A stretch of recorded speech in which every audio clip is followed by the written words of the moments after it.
You're about to get absolutely demolished by a vegetarian, and you don't even know it yet. Right now, you're feeling yourself. You're 16 feet of pure prehistoric muscle with teeth that could open a can without an opener, and a bite force of 3,700 psi.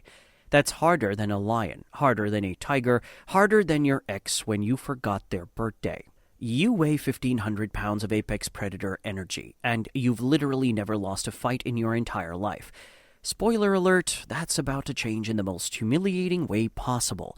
Here's the situation. There's a young hippo, maybe 8 years old, roughly 3,500 pounds, sitting on your rock, where you've been chilling every morning for 10 years, and he's being massively disrespectful about it.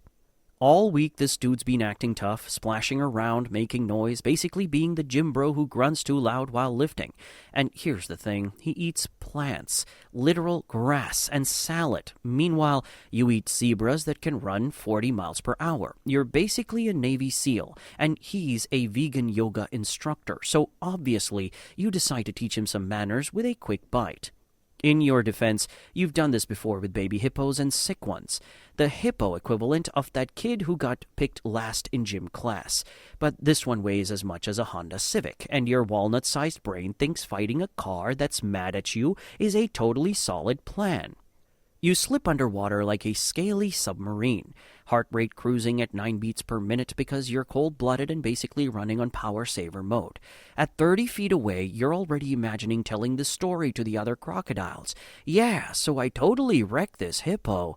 By 20 feet, the water is murky and perfect for your ambush, and you're invisible like a ghost with scales and bad intentions.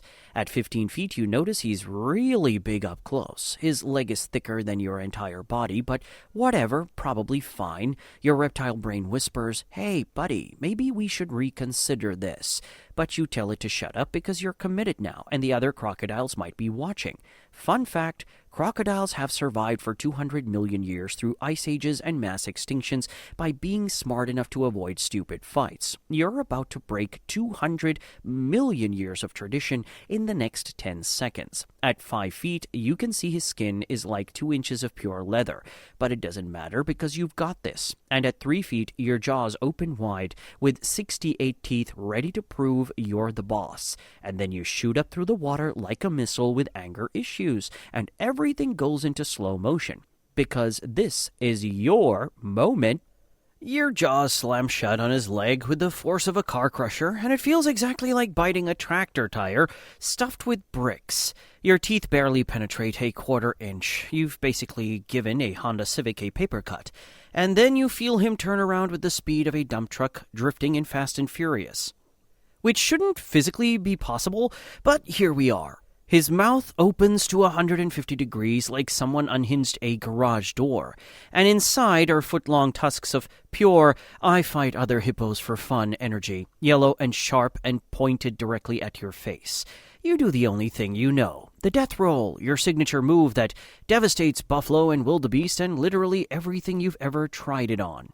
You twist with all 1,500 pounds of your body weight, trying to spin this hippo like a rotisserie chicken, and he moves about 6 inches. 6 measly inches. You might as well be trying to death roll a parked school bus that's personally offended by your existence. Then your mouth closes on your midsection and the pain is immediate and everywhere. Your ribs start bending inward like cheap plastic. His tusks punch through your armor like tissue paper, and your supposedly indestructible bony plates crack like potato chips while he shakes you like a dog with a chew toy. The apex predator is currently a chew toy, and from somewhere above, you hear the other hippos making deep rumbling sounds that can only be described as laughter. A pod of hippos is literally laughing at you while this teenager uses you as a stress ball. The young bull shakes you one more time for style points, then casually opens his mouth and drops you like you're boring. Your brain broadcasts one message to every cell in your body. Nope, nope, nope, nope, nope, nope, nope, nope, nope, and you don't swim away gracefully. You flee like a scared puppy with your tail moving so fast, it's basically a propeller. The hippo watches you leave looking disappointed, like he wanted more of a challenge, and the audacity of the salad-eating teenager is almost worse than the broken ribs. You make it 40 meters before surfacing because everything hurts and your pride is floating downstream in pieces. You hide behind some roots trying to look casual, like this was all part of your master plan, while the hippo goes back to his pod and immediately forgets you existed because you were that forgettable. A minor speed bump in his day. You drag yourself onto a mud bank far from hippo territory and take inventory.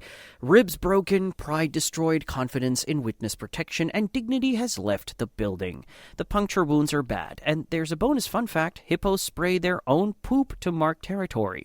So now you have fecal bacteria in your open wounds, and the next month will be spent fighting infection and the urge to never leave this mud bank again. 3 weeks later, you're healing slowly with gnarly scars that look like you lost a fight with a hole puncher, which you basically did.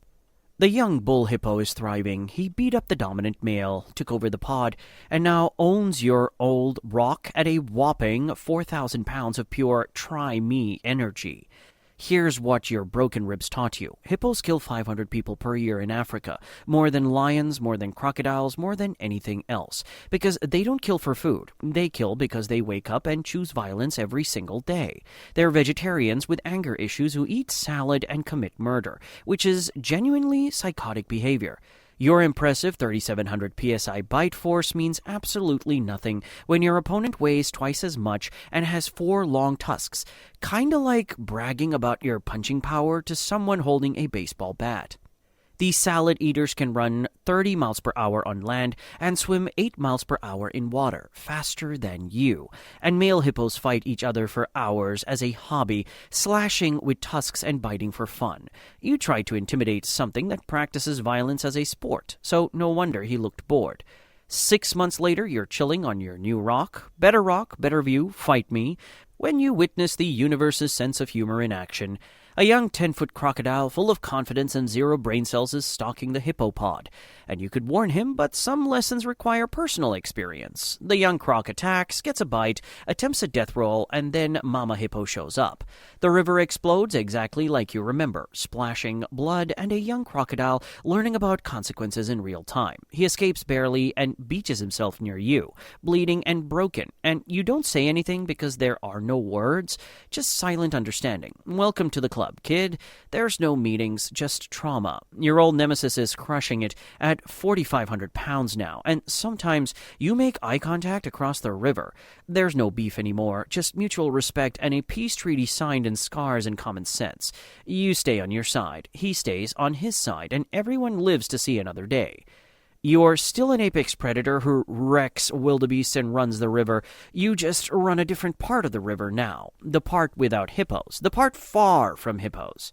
Because fighting that hippo taught you the most important lesson: being smart beats being tough every single time, and knowing when not to fight is actually big brain energy. Every morning you pull yourself onto your new rock and think about that young bull from a respectful distance. A large, respectful distance, because wisdom looks like a 16-foot crocodile with weapons-grade teeth who's smart enough to know when he's outgunned.